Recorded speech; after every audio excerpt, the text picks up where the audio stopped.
Hello friends, अनूठी में आपका स्वागत है। गुफ्तगू में आगे बढ़ते हुए अर्जुन और धर्म युद्ध की आगे की कड़ियों में मैं शुरुआत करती हूँ कड़ी 19 से। ज्ञान कठोर है और भक्ति सरल। ज्ञान कुछ प्राप्त होने का अहंकार बढ़ाता है और भक्ति सब कुछ लुटा देने वाले प्रेम से भरी होती है। इसी ज्ञान की बात श्री भगवान अर्जुन को बता रहे हैं कि जब जीव किसी भी इच्छा या तृष्णा के चलते कोई भी कर्म करता है तो वो ज्ञान तो रखता है पर मोह भी रखता है। उस इच्छा के लिए मोह रखता है और फिर इसी के कारण उसे मेरा ध्यान नहीं आता। उस वक्त केवल वो इच्छा की क्षुधा रहती है और जीव मुझसे दूर हो जाता है। और जब आत्मा के स्वरूप में जागृत होता है तो इच्छा का त्याग हो जाता है और फिर जैसे ही ज्ञान से उपजा तर्क, वितर्क और कुतर्क छूटेंगे, मोह से उपजा स्वार्थ भी छूट जाएगा। ज्ञान हर अच्छे बुरे को तर्क में चलाता रहता है और मोह उस तर्क में स्वार्थ की मिश्री घोलती चलती है। और मोह के स्वार्थ के कारण ज्ञान कब तर्क से कुतर्क पर आ जाता है जीव को मालूम ही नहीं होता। और जब इन मोह और ज्ञान से बुद्धि हट जाती है तो सभी स्वार्थ के बंधन खुल जाते हैं और आत्मा में स्थित जीव पूर्ण ब्रह्म के करीब हो जाता है और विनाशी हो जाता है, क्योंकि वो विनाशी शरीर से अलग होकर अविनाशी तत्व से जुड़कर चलता है। वो मुक्त हो जाता है तृष्णाओं से और स्वर्ग से ऊपर उठ जाता है। इतना सुनने के बाद भी अर्जुन अभी भी चिंता में है कि ऐसे समाधि में कौन से जीव स्थित होते हैं, कौन से जीव स्थिर बुद्धि वाले होते हैं। अपनी बुद्धि में ज्ञान रखकर उस ज्ञान के साथ होकर भी कौन स्थिर रह सकता है। ऐसे व्यक्ति या जीव के लक्षण क्या हैं? क्योंकि अर्जुन तो ऐसे जीव की कल्पना ही नहीं कर पा रहा है जो सब कुछ प्राप्त करके भी मुक्त हो, वेदों का ज्ञान हो, समस्त गुणों में रहते हुए भी गुणों से मुक्त हो जाता हो, ज्ञान हो पर ज्ञान में स्थिरता हो और मोह से मुक्त हो जाए। ऐसा कौन सा जीव होगा? श्री भगवान कहते हैं कि वो जीव आत्मा में स्थित रहता है, सब कुछ कर्म करता हुआ भी समर्पित करता चलता है सारे कर्म अपने पूर्ण ब्रह्म को। अपने कर्म के पश्चात परिणाम के लिए दुखी या सुखी नहीं होता, अपितु मुक्त होता जाता है। कड़ी 20। श्री भगवान कहते हैं कि स्थिरता उसी जीव में होती है जिसको कहीं भी कैसा भी व्यक्तिगत लगाव ना हो और केवल श्री भगवान में जिसकी बुद्धि स्थिर हो, जिसकी सोच स्थिर हो। ऐसे जीव शरीर को कष्ट, दुख, सुख होने से व्यथित नहीं होते हैं और ना ही किसी दूसरे के प्रति द्वेष रखते हैं। अपने कष्ट के लिए जैसे संत होते हैं जो अपने साथ मुक्ति और मुक्त भाव, क्षमा के भाव के साथ रखते चलते हैं, उन्हें किसी से भी विशेष प्रेम, लगाव या द्वेष नहीं होता और निर्विकार भाव से सांस के साथ भजन में रहते हैं। उन्हें किसी के पाने या खो देने का कोई भी हर्ष, दुख, खेद, शोक नहीं होता।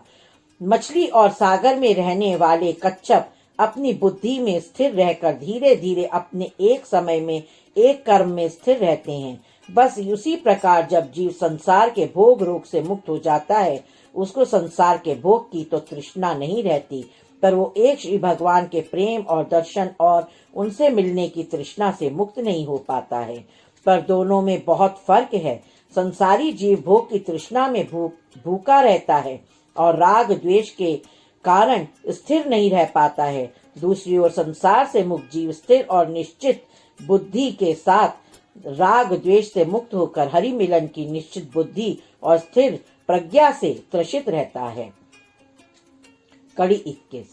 श्री भगवान कहते हैं कि जो संसार के भोगों से विमुख हो जाता है और केवल पूर्ण ब्रह्म की तृष्णा में स्थिर रहता है, वो स्थिर बुद्धि है, क्योंकि शरीर के वासना की पूर्ति का सच देने वाली इंद्रियां ही माध्यम है और वो इंद्रियां मान के वश से निकलकर जीव की बुद्धि और आत्मा के वश में हो जाती हैं, तो वो जीव संसार के भोगों से विमुख हो जाता है। जैसे हमें कोई भी वस्तु इतनी बहुतायत में रोजाना भोग में मिले कि उस वस्तु से मन भर जाए और हमें फिर उस वस्तु की चाह ही ना उठे।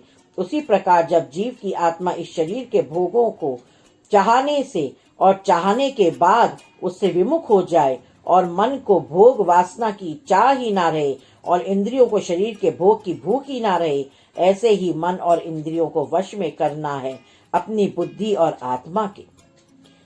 ये मन ही बहुत चंचल है, जो भांति भांति के राव रंग आनंद भोग रोग में बार बार भटकता है और इस शरीर को चलाने वाली इंद्रियों को अपनी तृष्णा के पूर्ति में सहायक बनाता है और फिर पूर्ण ब्रह्म से दूर होकर ये इंद्रियां यही रोग भोग दुख में मन के साथ भटकती रह जाती हैं। इसलिए इस मन को नियम अनुशासन और स्थिरता की आदत डालनी है और पूर्ण ब्रह्म में इस मन को एकाग्र करना है। फिर धीरे धीरे ये मन ईश्वर में बंधने लगेगा और विषय भोग वासना से विमुक्ता होती जाएगी।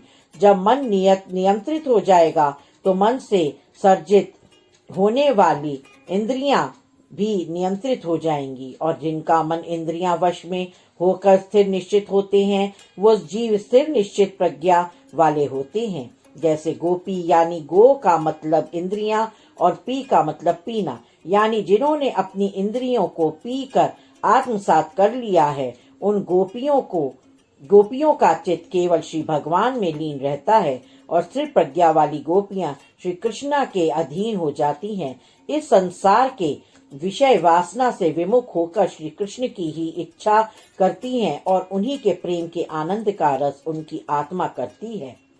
कड़ी 22। श्री भगवान संसार से जुड़े जीव को बड़ी तथ्य की बात बताते हैं कि जीव संसार में जो देखता सुनता है उसी के समाधान में सोचता भी है और फिर संसार में उसका मन लिप्त होता जाता है। जब जीव जन्मता है उसे केवल अपने पेट को भरने की भूख रहती है, उसे किसी और वस्तु से कोई लेना देना नहीं रहता और वो किसी भी सच सुख दुख से परे रहकर आराम से सोता रहता है और हम सब कहते हैं कि ये सबसे ज्यादा सुखी है, जबकि हमें भी अपने ही भीतर से सुख को लेना है।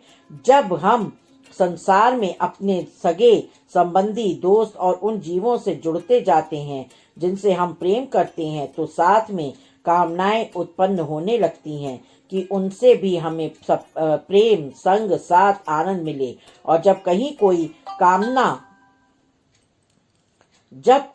कामना पूर्ण नहीं होती तो क्रोध उत्पन्न हो जाता है और जब क्रोध के साथ भी लिप्सा शांत नहीं होती और कामना के साथ लोभ भी उत्पन्न होता जाता है तो फिर द्वेष और ईर्ष्या का भाव उत्पन्न होता जाता है और कब इसी तरह चेतन मलिनता को प्राप्त होता जाता है जीव को मालूम ही नहीं होता और आत्मिक पतन होता जाता है। बुद्धिहीन हो जाती है और मन विषय भोग रोग वासना में लिप्त रहता हुआ इंद्रियों को भी अपने अधीन कर लेता है और जीव संसारी होकर अपना नाश कर लेता है। इसलिए जरूरी है कि जीव श्री भगवान में दृढ़ता से चित्त लगाए और भजन सुमिरन में अनुशासन और नियम से रहे और मन को नियंत्रित करे। जीव जब दृढ़ता से श्री भगवान में चित्त लगाता है तो श्री भगवान भी उसी भक्ति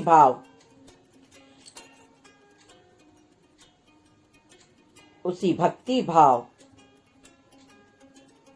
जीव को भक्ति भाव देते हैं और भटकने नहीं देते। ये बात इस तरह समझी जा सकती है कि जैसे कुंभ के मेले में माता पिता अपने बच्चों का हाथ कस के पकड़े रहते हैं कि बच्चा कहीं इस दुनिया की भीड़ में खो ना जाए, क्योंकि बच्चे की भी उतनी ही भक्ति प्रेम माता पिता में है और वो बच्चा जरा सा हाथ छूटने पर बेहद रोता है और बिलखता है। पर जो बच्चा गलत सोच और बुद्धि के कारण स्वयं घर से माता पिता के प्रेम को ना समझकर भाग जाता है दुनिया की भीड़ में गलत संग साथ में, उसका कल्याण माता पिता चाहकर भी नहीं कर सकते। उसी प्रकार जब जीव ईश्वर से विमुख होकर स्वयं रोग भोग दुख संसार में लिप्त हो जाता है, ईश्वर उसका चाहकर भी भला नहीं कर सकते। परंतु जो जीव संसार को भी देखता जाता है और उसका आनंद लेते हुए ईश्वर का हाथ कस के पकड़ के रखता है और अपनी ईश्वर भक्ति प्रेम में कोई कमी नहीं आने देता,